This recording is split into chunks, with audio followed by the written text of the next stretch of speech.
Now, City are currently top of the Premier League table. They can go 5 points clear with a win, and Chelsea trail them by 2 points at the moment. Chelsea actually with a few knocks, a few injuries.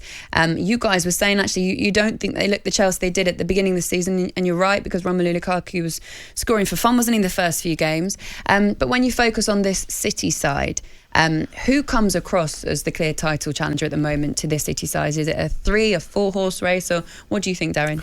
Well, it's 3: City, Liverpool and Chelsea for me. I think them 3 teams are so far ahead of the rest. I mean, we look at the weekend, for instance, Chelsea's result.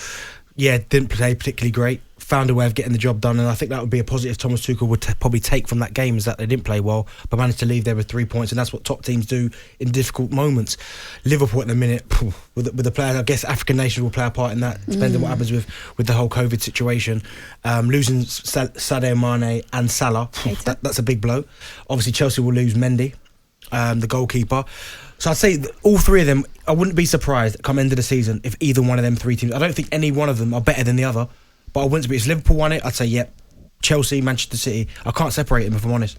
For Manchester City, Ali, Bernardo Silva has been one of their best players, but also probably one of the Premier League's best players.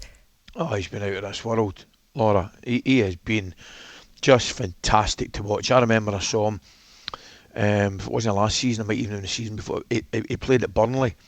And I was at the game against Sean Dyche's team, and I couldn't believe his work rate, actually. Wow.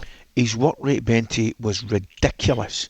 You know, you talk about, I had a wee moan 4 weeks ago about Messi, for example, not doing enough to get on the ball, right? Not critical in any way, shape or form of his ability, but just his desire to maybe go and get on the ball. But Bernardo Silva was absolutely phenomenal. Incredible, just a great example of a desire to get on the ball and do the right things and do the hard part of the game as well, defend. He's been magic for the Premier League. I mean, City, when you think about it, David Silva, they've had some fantastic players, Aguero, that have really graced and entertained us all. And it's a funny one, Benty. The winner will definitely come for those 3, no doubt about it. And the only reason I'm kind of leaning towards Manchester City is the fact I've been more impressed with them in the big games against each other, if you know what I mean. Yeah. I thought they were excellent. I thought they gave Chelsea going over at the Stamford Bridge. I really did. I thought City were immense. And I also thought one of the best games I have seen in a long, long time was our game against Liverpool. 2-2. Oh, what a game, Benty. What a game of football that was. And I just thought they kind of shaded that. It was a great game. I just thought they kind of shaded that. So if you pin me up against it, I probably would lean towards City. But what a race we've got. I mean, how exciting is this going to be? I promise I'm not going to pin you up against the wall. You'd probably say, as Ali as well, from Manchester City's perspective, when you think about a couple of seasons ago when it was them and Liverpool going absolute toe-to-toe, where they couldn't afford to drop any points. What did both teams, they win 10 straight or something? Manchester City amazing. Pipped them by 1 point. I can still remember, was it Company's goal against Leicester, right? Oh, holy smokes. That's one where you go, if it gets tight, where they're all kind of similar points, Manchester City have been there and done that, so would that maybe stand them in better stead than the other 2? I know, possibly they've been over the course and distance. I think you're right also, you've got to mention the African nations. It'd be a shame really if the title was decided but who's not playing rather than who is playing, you know what I mean? But there's every chance that could be the case. But you talk about one of the best players in the world, arguably the best player in the world, me missing from Liverpool's team, because I think Bernardo Silva would be probably head and shoulders the PFA Player of the Year this year if it wasn't for Mo Salah. 100%. Yeah, I agree actually.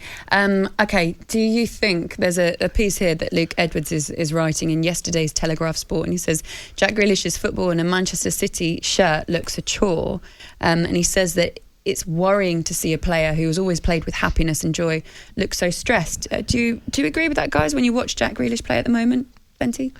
I wouldn't say he looks stressed, but listen, I understand. Listen, the jump up is massive. You think about he's playing in the team, Aston Villa, his boyhood club, where any situation it was almost like just get the ball to Jack.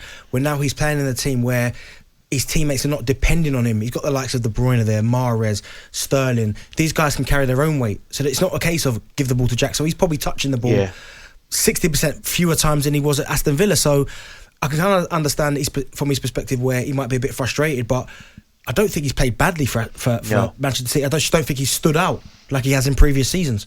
Which is natural, with the greatest respect to Aston Villa. He's playing with a team of absolute, geniuses. Well, De Bruyne, all these guys, we've mentioned them in the middle of the park, and particularly they've got wonderful talent in forward areas.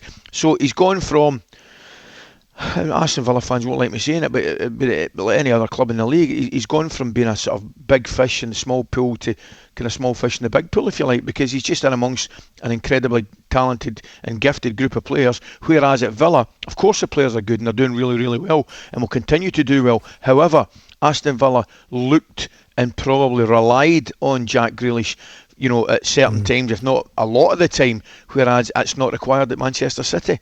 And also as well, he's the captain, he was their leader, so he probably thrived on that a little bit. He probably enjoyed the kind of responsibility, get me the ball and I'll make things happen. But also as well, it's only 16 games into the Premier League season. I mean, it's still relatively early for someone who costs so much money. We've seen some players there come over for big money and it take them a while to settle. Like, people looking at, obviously they compare it straight away, him and Foden. Remember, Foden's been in this system now for years. He's been there his whole career, so he's going to slot into that system a lot easier than Jack. But listen, I still think Jack's got his best years ahead of him, and I still think he's going to become a success at Manchester City. I've got no doubts about that at all. What about Chelsea then? Because we spoke about this yesterday, actually, Ali and I, and also Jamie O'Hara, the thoughts on Chelsea's form at the moment. Where does it look for you, Darren? It's a bit. You have to say it's a bit patchy, but as patchy as it is, they've still only lost one game, and that was to West Ham. I mean, so I wouldn't say it's a crisis. Yeah, they weren't great against Leeds, got the result. Zenit again, but probably Thomas Tuchel's only concern right now, and is a little bit worrying, is the amount of goals they're conceding, because at one stage they were so defensively solid, not conceding any opportunities, and now all of a sudden they're conceding 3 here, 2 there, and it's just not the Chelsea we know. And then you look at the likes of Lukaku coming back, he wants to play football. There's grumblings about that, but no, listen, when you look where Chelsea are right now, they're perfectly poised to, in the top 3.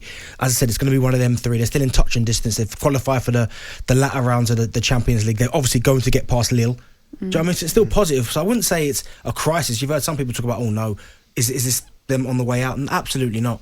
I think the one thing about Chelsea, Bench, is as regards the other teams that we spoke about, City and Liverpool, I think Chelsea are probably, their success is based not totally in defence, but certainly a lot of their successes come down to the strength that they do have in defence.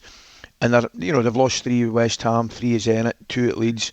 That is just so, it's just not like them. Absolutely not like them. I fully expect them to turn the corner and get back to clean sheets, because that's what they do and that's what they're excellent at it. But it's just a little bit worrying and concerning. But you're spot on. 1 defeat, they're obviously doing the European game and they managed to get the one late penalty winner against Leeds.